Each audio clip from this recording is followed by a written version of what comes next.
నమస్కారం. ఈ మధ్య గత వారం రోజులుగా నెల్లూరులోనే కాకుండా రాష్ట్ర వ్యాప్తంగా చర్చకు దారి తీసినటువంటి పరిస్థితులు మనం అందరం చూసాం.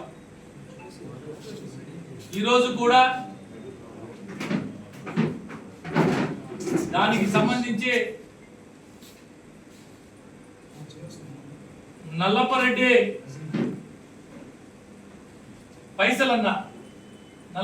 పైసలన్నా మరికొంతమంది వైఎస్ఆర్ కాంగ్రెస్ పార్టీ నాయకులు పత్రికేయుల సమావేశం పెట్టి సిగ్గు ఎగ్గు లేకుండా మాట్లాడడం జరిగింది. నేను ఒక ప్రశ్న అడగబోయే ముందు ఆ కుటుంబ సభ్యుల్ని క్షమించమని కోరుకుంటూ, ఇదే పైసలన్న కుటుంబ సభ్యులు కానీ రాజకీయాల్లో కూర్చుంటే మహిళలు, వారి తల్లి గారో వారి శ్రీమతి గారో రాజకీయాల్లో వచ్చినప్పుడు కొంతమంది పనికి మాలిన వెధవలుడైనా ఈ పైసలన్న మాట్లాడితే వీళ్ళు తట్టుకునే వాళ్ళు అని అడుగుతున్నా. ఆయన పక్కన ఒక ఆయన నెల్లూరు మంగళం సీనో అలియాస్ అనిల్ కుమార్ ఏం మాట్లాడలా ప్రసన్న కొద్దిగా మాట్లాడాడు. నిన్ను కూడా అడుగుతున్నా, నా రక్త సంబంధికుడు అని అడుగుతున్నా, మా వదిననే క్షమించమని ముందుగా కోరుకుంటూ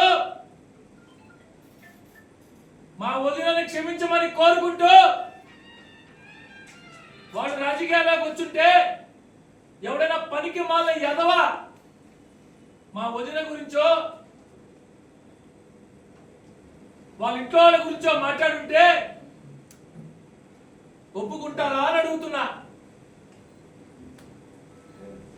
నువ్వు ఒప్పుకునేవాడివేమో కానీ నా లాంటి ఒంట్లో నెత్తులో చీము ఉండేవాడైతే ఒప్పుకునే ప్రసక్తే లేదు. అవి చిన్న మాటలు అంటే పాపం, చిన్న మాటలు. నెల్లూరు జిల్లా రాజకీయాల్లోనే కాకుండా రాష్ట్ర రాజకీయాల్లో ఎమ్మెల్యే స్థాయి నాయకుడు కాదు, చిన్న సర్పంచ్, గ్రామ సర్పంచ్, వార్డు మెంబర్ కూడా రాజకీయాల్లో ఉన్న మహిళలనే కాదు, సగటు మహిళని కూడా మాట్లాడేదానికి ఆలోచన చేసే పరిస్థితి ఉన్నటువంటి భాష ఒక పబ్లిక్ మీటింగ్ లో మాట్లాడితే సిగ్గు లేకుండా దాన్ని సమర్థించుకుంటూ కొంతమంది పనికి మాల ఎదవల పక్కన కూర్చొని ఈ పైసలన్న ఇతని క్యారెక్టర్ గురించే నెల్లూరు జిల్లా ప్రజలందరికీ తెలుసు. ఎంత దారుణంగా వ్యవహరిస్తాడో. అవసరం వస్తే డబ్బుల కోసం, పైసల కోసం కాళ్ళైనా పట్టుకుంటాడు. కాకపోతే సొంత తమ్ముడిని కూడా, రక్తం పంచుకు పుట్టిన సొంత తమ్ముడిని కూడా అనరాని మాటలు అంటాడు. మాటకు ముందు నల్లపరెడ్డి కుటుంబం 6 సార్లు శాసనసభ్యుడు మాజీ మంత్రిని మాట్లాడుతున్నారే. 6 సార్లు శాసనసభ్యుడైన వ్యక్తి, నల్లపరెడ్డి శ్రీనివాసరెడ్డి గారి కడుపున పుట్టిన వ్యక్తి, వరుసకి సోదర అయ్యేటటువంటి ఒక మహిళా శాసనసభ్యురాల గురించి అనేక సందర్భాల్లో అమ్మా ప్రశాంతమ్మ దేహి అనే అనేక సందర్భాల్లో డబ్బులు తీసుకొని వచ్చుకొని నియోజకవర్గానికి తీసుకెళ్లి వారిద్దరిని, వేమిరెడ్డి ప్రభాకర్ రెడ్డి గారిని, ప్రశాంతమ్మ గారిని పుణ్య దంపతులు అని చెప్పి అనేక రకాల పూజా కార్యక్రమాలు, దైవ కార్యక్రమాలు, రసలింగేశ్వర స్వామి అభిషేకం ఎన్నో రోజులు కాల ఇవన్నీ చేసిన ఈ ప్రసన్న కుమార్ రెడ్డి ఇదేనా నేర్చుకుంది? ఆయన చెప్తాడు సలహా, ప్రశాంతమ్మ రాజకీయాలకు కొత్త, నువ్వు నాలాగా పనికి మాల్లో మాట్లాడాలా, నాలాగా ఎదవ పనులు ఎట్ట చేయాలా, నాలాగా కమిషన్లు ఎట్ట తీసుకోవాలా అని చెప్పి నేర్చుకోవాలా మా ప్రశాంతమ్మ గారు అని అడుగుతున్నా. సొంత తమ్ముడు, తోడబుట్టిన తమ్ముళ్ళనే నీ కులదైవం అయినటువంటి కోటలో ఉన్న కోటమ్మ దేవస్థానానికి పోయి మీడియా మిత్రుల సాక్షిగా టెంకాయ కొట్టి ఈ రోజుతో నాకు, నా తమ్ముళ్ళకి, నా కుటుంబానికి ఎటువంటి సంబంధం లేదని చెప్పి వచ్చిన నీచ చరిత్ర కలిగిన నువ్వు మళ్ళా ఎన్నికలు వచ్చాయి, వాళ్ళ అవసరం నీకుందే, మళ్ళా గుడికి వెళ్ళి అమ్మా కోటమ్మ నన్ను క్షమించు, మళ్ళా మా తమ్ముడు నేను దగ్గర తీసుకుంటున్నా. ఇది నేను చెప్పే మాట కాదు, ఇది నేను చెప్పే మాట కాదు. ప్రశాంతమ్మ గారు ఏం మాట్లాడారు నీ గురించి? నీకు అంతా ఆవేశపడిపోయి వ్యక్తిగత దోషాలకు దిగాల్సినటువంటి దారుణమైన మాటలే మాట్లాడలేదే ప్రశాంతమ్మ గారు. పర్సంటేజీల ప్రసన్న, ప్రతి పనికి నువ్వు పర్సంటేజ్ తీసుకుంటావు అని మాట్లాడారు. దానికి తిరిగి ఏదైనా సమాధానం చెప్పాల్సి చెప్పు. రాజకీయాల్లో విమర్శలు తట్టుకోలేదు నువ్వు 6 సార్లు శాసనసభ్యుగా ఉన్నావు. గతంలో అనేక సందర్భాల్లో చూసాం. మీడియా గురించి అటెండెంట్ మాట్లాడుతున్నాడు, మీడియా సంస్థల చైర్మన్ అటెండెంట్ మాట్లాడుతున్నాడు. బహుశా టీవీ5 చైర్మన్ గారు అనుకుంటా, ఎంత వస్తే అంత మాట్లాడినాడు. ఈయన సంస్కారం గురించి, రాజకీయాల్లో నెల్లూరు జిల్లా రాజకీయాల గురించి నీతి వాక్యాలు మాట్లాడుతున్నాడు. ఆశ్చర్యంగా ఉంది, ఆశ్చర్యకరంగా ఉంది. అసలు ఇప్పుడు నేను చెప్పబోయే విషయం గారు వింటే మీకు ఆశ్చర్యం కలుగుతుందేమో. ఇది వాస్తవం, ఇది వాస్తవం. నా దగ్గరికి నేను సాయంత్రం ఒక అతను వచ్చాడు. ఆయనకి బాగా ముఖ్యమైనటువంటి వ్యక్తి, నల్లపరెడ్డి పైసలన్నకు అత్యంత ఆంతరంగికుడు నా దగ్గరికి వచ్చాడు. రూపం మాట నీతో మాట్లాడాలంటే పోయా ఏం అని దాదాపు 40-50 లక్షల రూపాయల పైన నష్టపోయినాడంట. మేడం నడికి 1 కోటి రూపాయలు డబ్బులు ఇప్పిమని నాకు చెప్పాడు. 1 కోటి రూపాయలు మేడం నడిగంటే ఇప్పగలుగుతావా అని చెప్పి నల్లపరెడ్డి పైసలన్న మనిషి నా దగ్గరికి వచ్చాడు. ఇది మీ చరిత్ర, ఇది మీ చరిత్ర. పైకేమంటే ఏమేమో మాట్లాడుతున్నారు.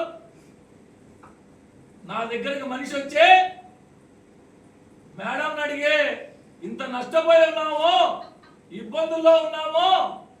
ఏమిటే ఈయనకుండే ఇబ్బందులు? హైదరాబాద్ లో ఈయన కట్టిన ఇల్లు ఒక్కసారి చూసిరండి. హైదరాబాద్ లో ఈయన కట్టిన ఇల్లు ఒక్కసారి చూసిరండి. ఎక్కడి నుంచి వచ్చాయి నీకు డబ్బులు? నువ్వు ఏ వ్యాపారం చేసావు? నువ్వు ఏ వ్యాపారం చేస్తే ఇంత డబ్బులు వచ్చాయి? పర్సంటేజ్ తీసుకున్నావు అని మాట్లాడిన దానికి చెల్లెలు వరుస అయ్యేటటువంటి ఒక మహిళా శాసనసభ్యురాలి శత్రువు సైతం మాట్లాడిన విధంగా మాట్లాడిందే కాకుండా దాన్ని సమర్థించుకుంటూ పనికి మాల ఎదవల్ని కొంతమందిని పక్కన పెట్టుకొని పనికి మాల ఎదవలని ప్రసన్న ఏం మాట్లాడాడు? కొద్దిగానే మాట్లాడాడు, చిన్న మాటలే మాట్లాడాడు. నీ ఇంట్లో మీ తల్లినో మీ ఆవిడనో మీ బంధువులు అంటే ఆ నొప్పి తెలుస్తుంది. మన ఇళ్లలో వాళ్ళు ఎవరైనా తెలుస్తుంది ఆ బాధ. గత అనేక సంవత్సరాలుగా ఎంతో మంది కాడ డబ్బులు తీసుకోన్నాడు మా పైసలన్న.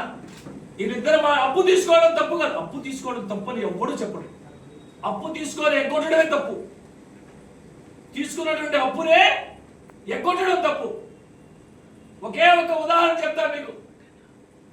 వసంతరావు గారిని పాపం ఎక్సైజ్ సర్కిల్ ఇన్స్పెక్టర్ వసంతరావు బుచ్చిలో ఎక్సైజ్ సర్కిల్ ఇన్స్పెక్టర్ ఉన్నాడు.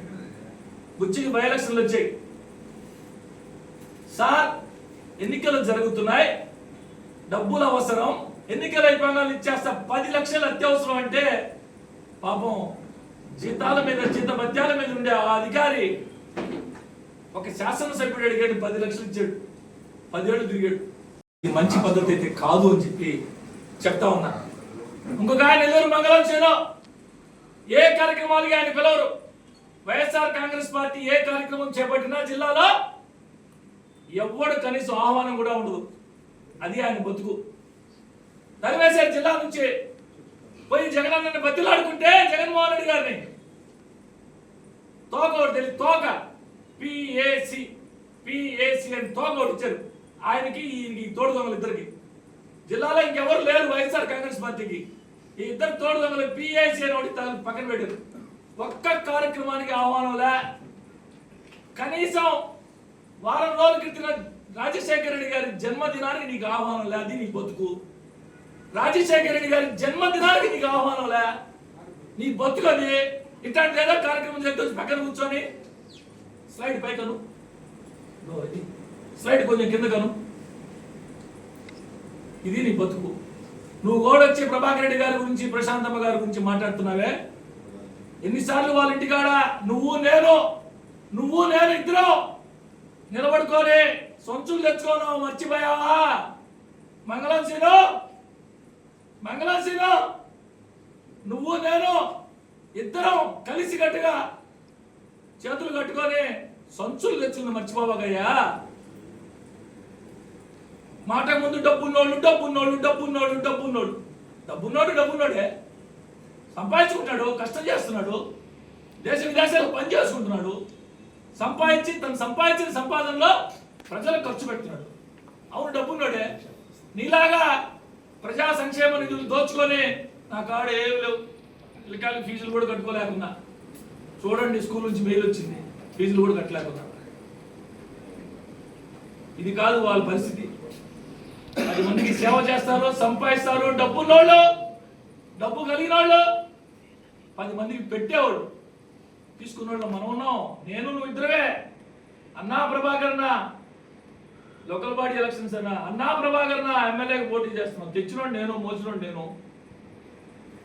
మర్చిపోబాక నాయన.